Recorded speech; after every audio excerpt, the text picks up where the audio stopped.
기초부터 심화까지 빌드 수업 wils입니다. 이번 시간에는 북사치실 과일집 과학산 이과일지죠 첫 시간인데요. 첫 시간은 무슨 내용을 소개해볼까 하다가 이데아라는 곳에 대해서 한번 얘기를 해보려고 해요. 이데아라고 하면은 저보다 문과 친구들이 훨씬 잘 알 겁니다. 플라톤 주장한 이론이죠.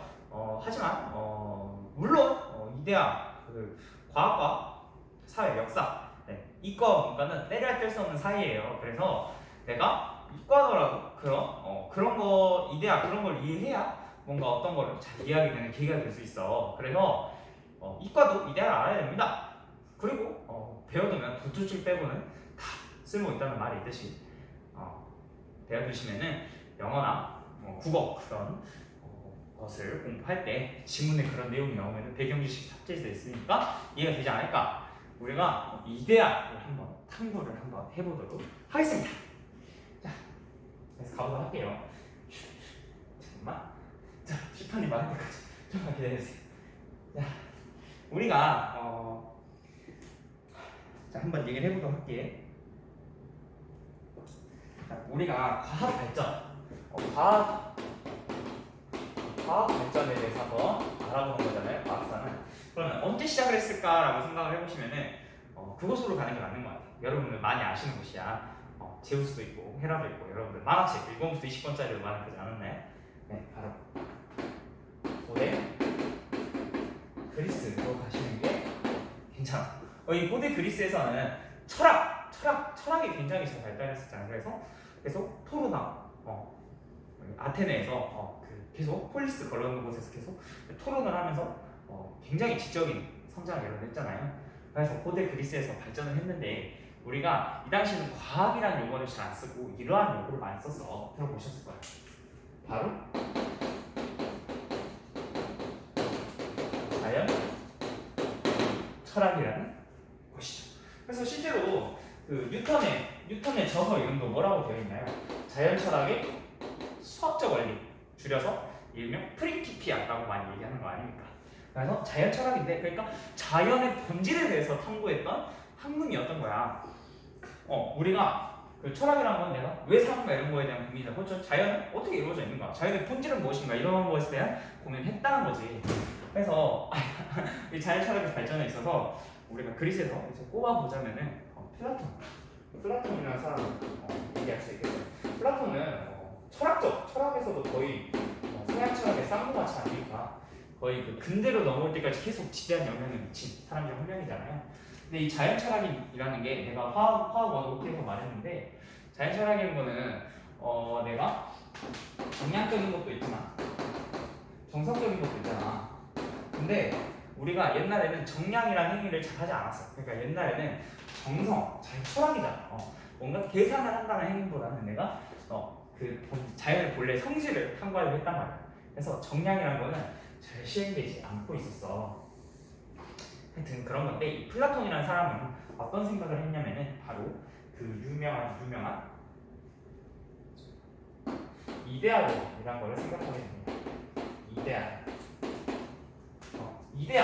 이데아 번역해 볼까요? 이데아 아이디어의 기원이잖아. 아이디어의 기원. 뭔가 상상의 영역 그런 건데 이데아론이란 무엇이냐면은 물론 저 완벽하게 알지 못합니다. 저도 이제 과학을 좋아하지 철학을 좋아하는 게 아니기 때문에 하지만 최대한 여러분들이 이해할 수 있는 선에서 간단하게 설명해 보시자면은 다시 한 번 더 지우고 이데아라는 놈은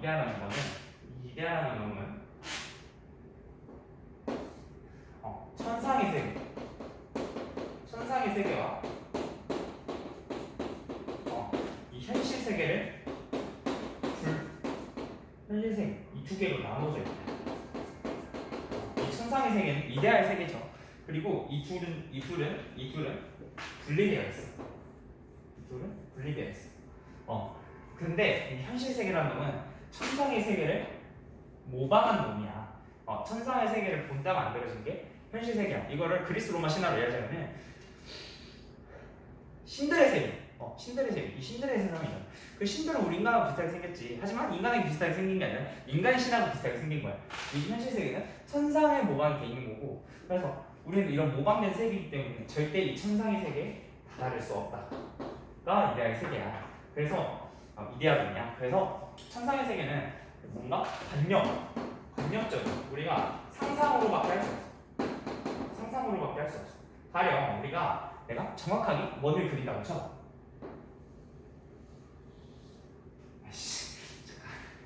정확하게 원을 그린다고 쳐. 남들 보기에는 완벽한 원이네요. 완벽한 원이에요. 루트스 진짜 컴퍼스예요. 인간 컴퍼스에 열릴 수 있지만 자세히 보면 뭔가 찌그러져 있고 불안전하는 거야. 내가 아무리 원을 똑바로 그리려고 해도 삐뚤한 점이 있다면 내가 삼각형을 그리려고 해도 반드시 내가 보기에는 정삼각형 같지만 실제로 굉장히 둥글고 뭉툭하고 전혀 각이 세개가 각지고 반듯하지 않고 선이 사실 크게 확대하면 꼬불꼬불한 이런 상황이라는 거지. 우리는 절대 다가갈 수 없어. 하지만 이데아는 이런 관념적인 원, 삼각형 이런 거를 창조해낼 수 있어. 그리고 시간에 비해 구애가 비시간적. 그러니까 이 말은 뭐야? 내가 뭔가 영원한 영속성을 가지고 있다는 거지. 이런 게 되겠다. 현실 세계는 반대로 우리가 지금 현재 인지하고 있는 이 사회라는 거야. 그래서 현실 세계는 굉장히 감각적이고 불면, 불면이라는 거야. 불면이 아니라 우리는 필멸의 운명을 어쩔 수 없이 처음 나타나는 거야. 이렇게 되겠습니다. 그래서 플라톤은 현실 세계는 절대 천상의 세계, 이 모방이기 때문에 따라갈 수 없다는 거야. 근데 이 관념적이라는 게 굉장히 추상적인 학문이 있죠. 내가 자 이거하고 이거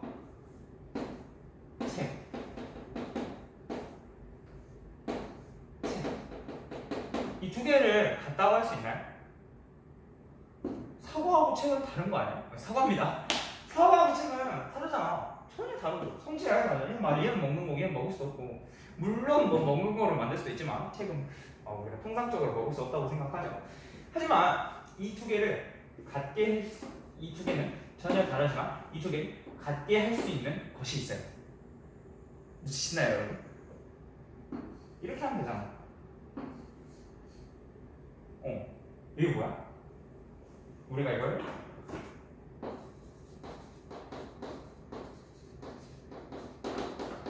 수학이라고 하죠. 우리 수학은 이런 성질적인 걸 빼고 뭔가 관념적인 수의 세계에서 놀기 때문에 이런 성질적인 걸 배제하고 관념적인 걸로 할 수 있어. 그러다 보니까 결국 굉장히 논리적이잖아. 굉장히 논리체계 속에서 만들어지는 거다 보니까 우리의 이런 불완전한 현실 세계와 달리 정확한 것으로 이루어져 있어. 그래서 플라톤은 이 수학이라는 것을 내가 이데아에 가장 근접하게 될 수 있는 학문이라고 생각을 해서 수학에 적극 관장했죠. 그래서 플라톤이 세운 학원에 편만에 이렇게 붙어있었다고 해요. 기하를 배우지 않자, 들어오지도 말라, 그런 얘기를 했죠. 하지만 그의 제자 아리스토텔레스는 생각이 조금 달랐어요.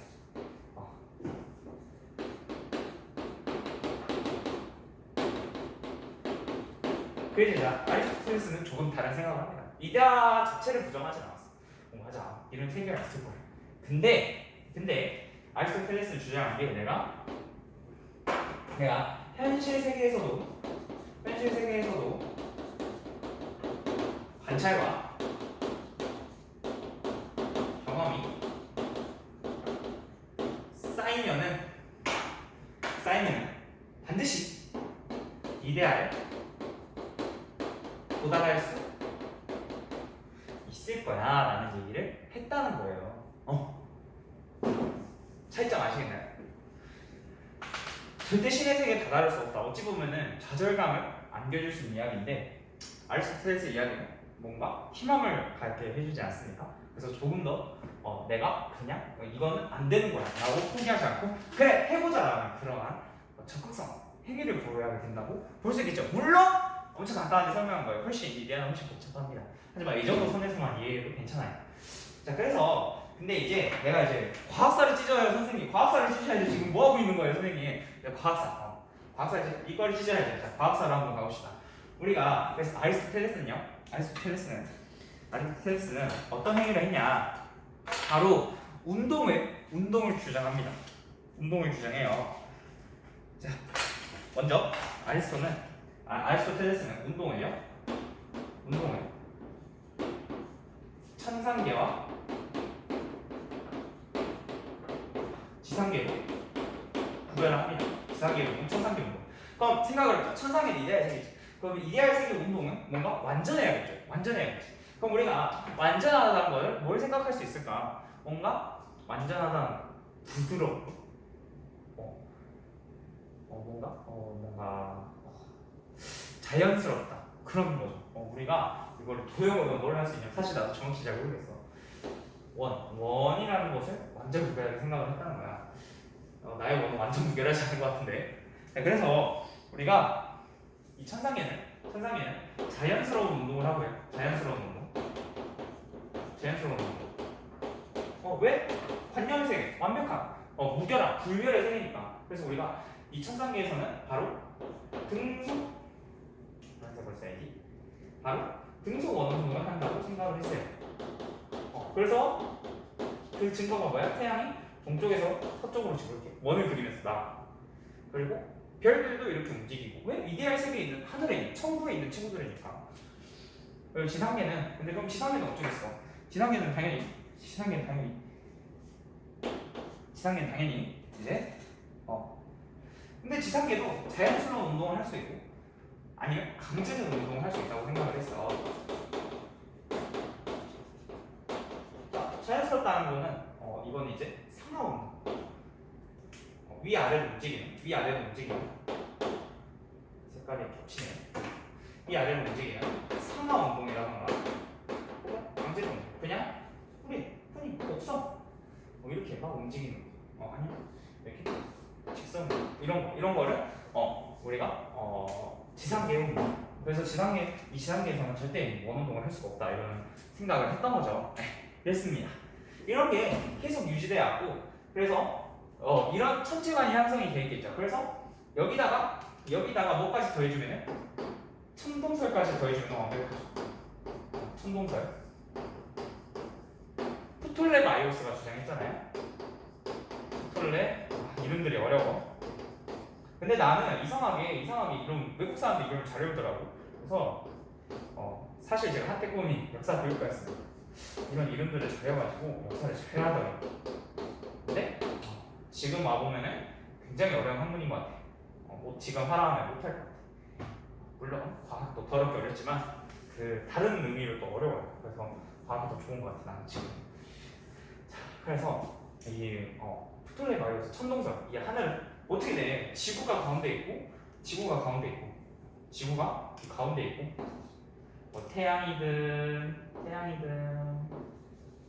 아니면 다른 이런 천체들은 다 지구 주위를 등속 원운동 하고 있다. 이런 얘기가 되겠다는 거죠. 이런 게 지배적으로 되고 있었어요. 이게 거의 천년 넘게 지배하고 천년도 더 되죠? 천년 넘게 지배하고 있는 사상입니다.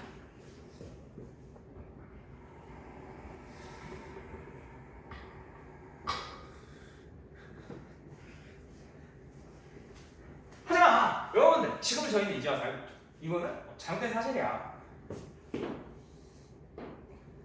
바로 우리가 중세라고 하긴 뭐하고 이제 한 근대쯤으로 넘어와야 돼. 근대쯤으로 넘어오면은 우리가 두 명의 사람이 있어. 티코 브라헤와 띄었으니까 우리나라는 성 이름 붙였었는데 외국 사람들 꼭 띄었쓴단 말이야, 그지? 이름 너무 귀여워. 티코 브라헤와 케플러라는 아저씨. 케플러는 많이 들어봤을 거예요. 케플러 같은 경우는 많은 곳에서 등장하십니다. 케플러는 지구과학하고 지구 물리 투. 그래서 이러면 또 기분 물화생지니까 고연대 연고대 같은 지구투에 나오는 개념이 얘기하는 좀 많이 보실 거예요. 자, 티코 브라헤는 어떤 사람이냐면 천체를 관측하는 사람이야. 티코 브라헤는 30년 동안 무려 30년 동안 천체를 관측을 합니다. 근데 문제가 있어요. 티코 브라헤가 나하고 비슷해. 거꾸로 애가 수학을 못하거든. 수학을 못해서 내가 열심히 30년부터 천체를 관측했는데 이거를 뭔가 내가 수학적인 해석을 할 수 없는 거야. 왜 수학적인 해석을 해야 되냐? 수학은 굉장히 논리정연하고 이데알에 가까운 학문이잖아요. 그래서 우리가 수학으로 정확하게 비교를 해야 돼요. 그래서 조수를 뽑았습니다. 그 조수가 바로 요하네스 케플러가 되겠죠. 그래서 케플러가 10여 년간 연구를 했습니다. 근데 안 하는 사실이었어. 사실 케플러는 아리스토텔레스의 우주관을 믿고 있습니다. 근데 이 천체에 이거를 종합한 결과 세 가지 법칙을 발견하게 돼요. 그래서 케플러 법칙을 발견하게 되는데 케플러 법칙은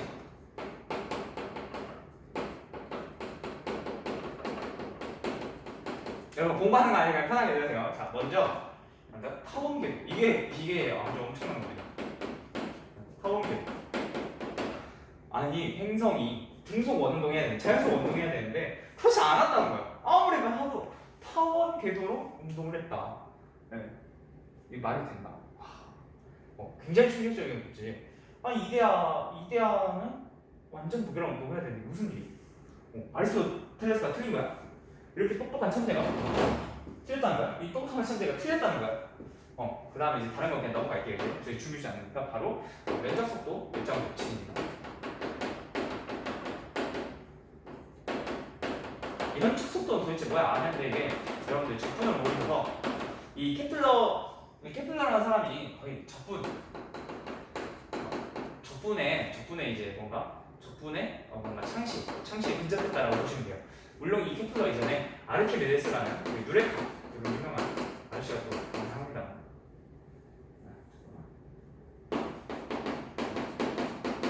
이거 궁금하신 분들은 한번 또 찾아보시는 계기가 됐으면 좋겠고 설명드리고 싶은데 우리 과학사니까 수학사로 갈 수 없잖아.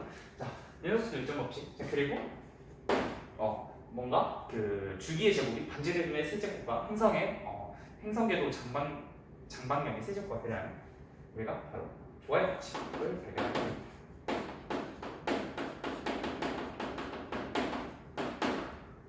이런 것들을 발견하게 되면서 이제 뭔가 점점 발리에가 생기기 시작합니다. 내가 퍼즐 조각이 맞지 않는 거야. 근데 처음에는 내가 퍼즐을 잘못 끼웠겠지 이러는데 퍼즐 조각이 안 끼워지는 퍼즐이 점점 많을수록 확신을 가지게 되죠.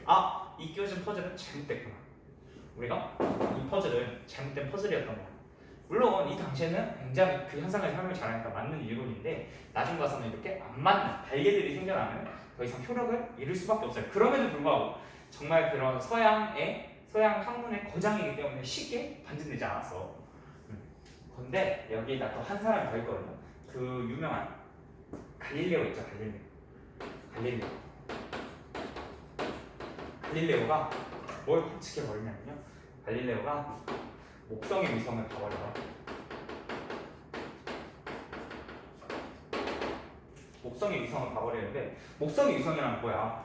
야, 지구, 모든 별들이 지구를 중심으로 돌잖아. 근데 목성을 중심으로 돌던 애들이 있어버린다는 거야. 야, 지구가 중심이 돼. 이상하다 하면서 점점 이런 여러 가지 이런 천문관에 대해서 뭔가 깨지기 시작해. 이거 완전 무결한 것도 아니고 지구가 중심인 것도 아니고 아하 이게 무슨 일인가 그런 거죠.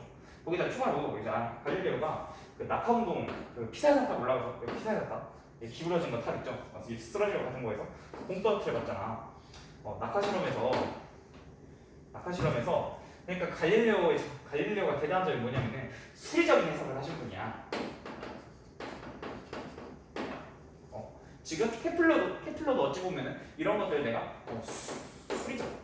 수리적인 해석을 했고 갈릴레오는 거의 그 수리 실험의 아버지라고 하죠. 엄청 잘했어. 그래서 낙하운동 이런 걸 막 계산을 하다 보니까 진공 상태면 똑같이 떨어질 텐데 공기 저항이 있어서 제대로 떨어지지 않는 이런 걸 생각했단 말이야. 근데 이 갈릴레오가 낙하운동에서 진공이란 거를 꺼내오게 되거든.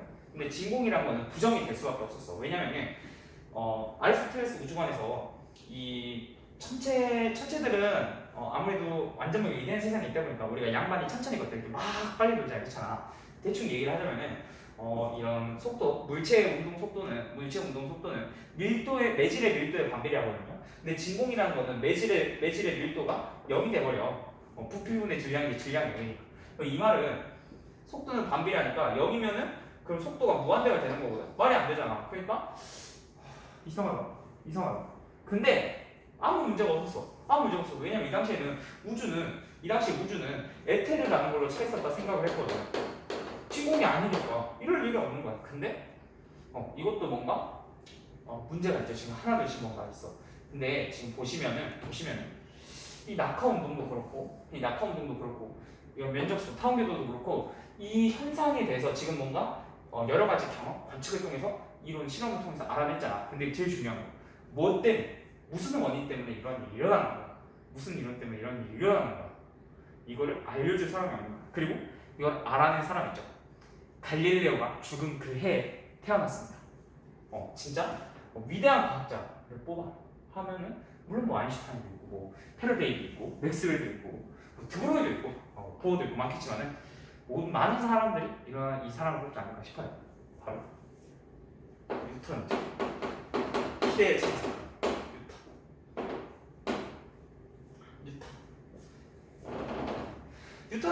뉴턴은 사실 우리가 유치원 때도 알고 있어. 사과 떨어진 거 하나 발견해가지고 만유인력 중력 알아낸 사람 이렇게 하는데 뉴턴은 사실 생각보다 조금 더 대단한 인물이야. 그걸로 비교하기 좀 어려운 일이지. 뉴턴도 정말 많은 궁금증을 가지고 있었겠지. 뭔가 세상의 변화에 대해서. 그래서 뉴턴이 뭘 알아냈냐면은 뉴턴은 뭐 사과가 떨어지는 거에서 영감을 얻었다는데 뭔가 불화라는 말이 많이 나옵니다. 그래서 뉴턴은 운동과 힘을 정의하게 됩니다. 바로 역학을 정의를 하기 시작했다는 거지. 조금 오실게요. 플라톤 안녕. 자, 운동하고 힘을 정의했다는 거. 그러면은 이러한 것들이 왜 일어나냐? 어떠한 힘이 있어서다. 그럼 그 힘이 뭔데? 이 천체가 타원 궤도를 돌고 이렇게 돌게 되는 면적속도 일정값이 이거거든요. 그냥 설명을 해버릴게. 궁금한 거 못 참잖아. 자, 이렇게 뭔가 한 물체가 있어요. 그러면은 여기 이렇게 다른 한 행성이 공전을 하시는데 뭔가 공전 궤도가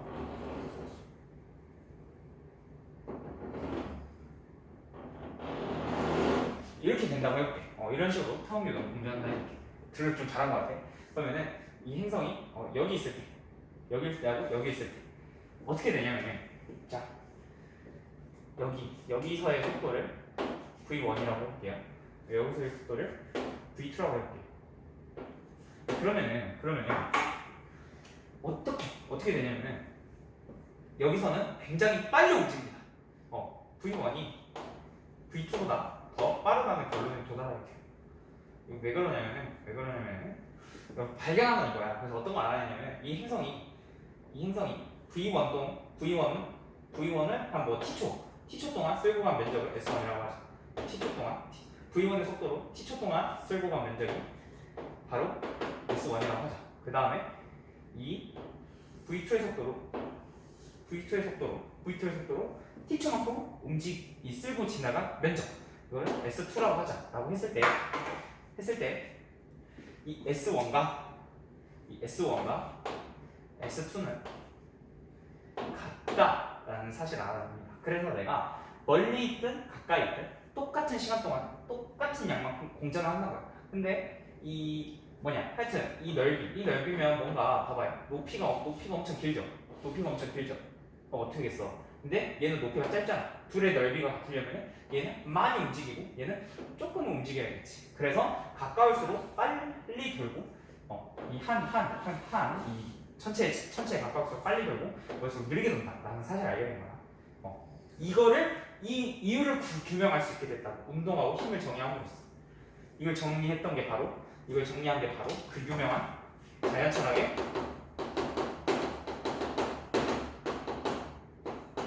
수학적 원리 라는 책이죠. 우리가 이걸 뭐라고 불러요? 바로 프린시피아라고 부르는 위대한 책입니다. 희대의 명저서죠. 바로 만유인력이라는 걸 알아냈어. 만유인력이라는 걸 알아냈어. 만유인력은 이 그냥 간단하게 설명을 하시면은 자 보는 거는 우리가 구심력이라고 하거든요. 이 구심력의 근원이 뭐냐면은 질량을 가진 도물체는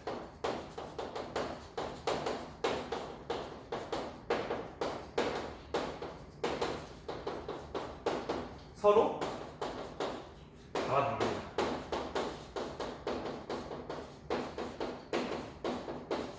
라는 힘이 작용합니다. 왜라는 건 알 수 없어. 근데 이렇다는 거야. 이렇게 하면 설명이 딱 된다는 거야. 왜 질량 가진 물체는 서로 잡아당겨? 그 이유까지는 알 수 없죠. 하지만 이게 정의를 하면서 많은 걸 얻게 되죠. 그래서 우리가 이 만유인력 공식을 뉴턴이 만들어내죠. F는 G R 제곱분의 M1 M2라는 공식을 만들어냅니다.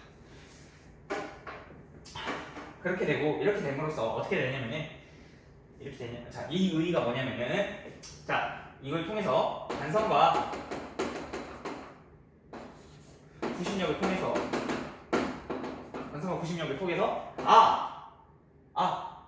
이데아는 자연스러운 운동을 하지 않는구나.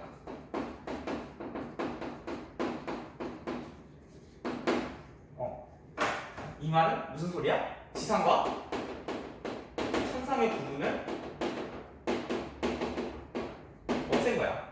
이 지구든 우주든 바로 하나의 메커니즘이 있다는 거야. 메커니즘. 우리가 천상이든 지구든 하나의 메커니즘. 그건 바로 뭐야? 운동하고 힘. 물체의 상태를 변화시키면서 이 물체들은 운동을 하게 되고.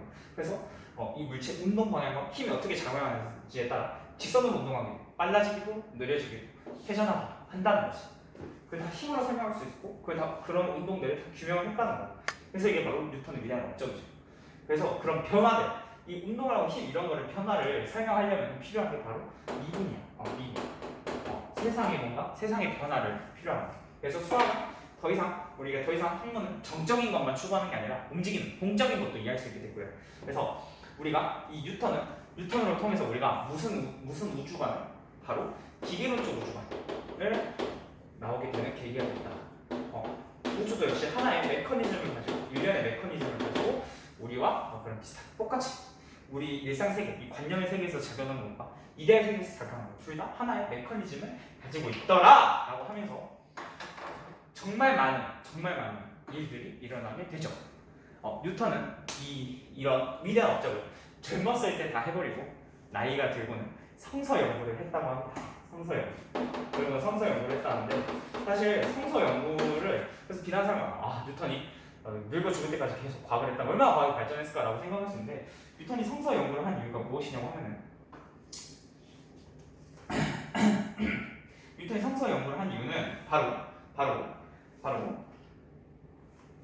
그 기독교가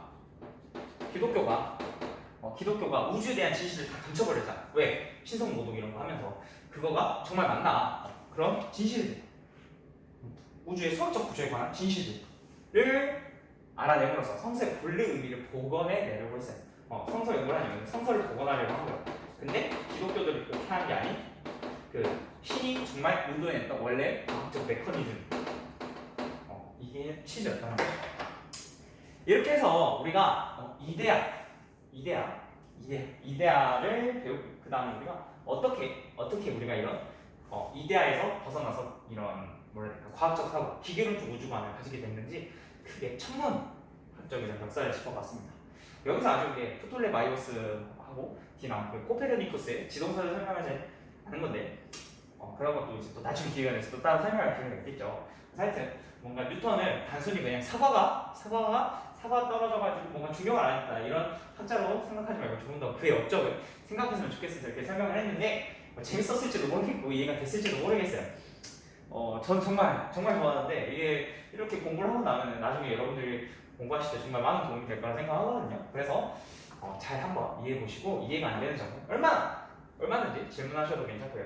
질문 언제든지 하셔도 괜찮고요. 그리고 다른 소재 추천도 소재 추천도 항상 댓글도 받고 있으니 많은 댓글, 그리고 많은 좋아요, 그리고 영상이 마음에 드셨다면 구독까지 부탁드리도록 하겠습니다. 저는 여기서 오늘은 마치겠고요. 다음 시간에 더 좋은 영상으로 찾아뵙도록 하겠습니다. 여러분 다음 시간에 만나요. 안녕.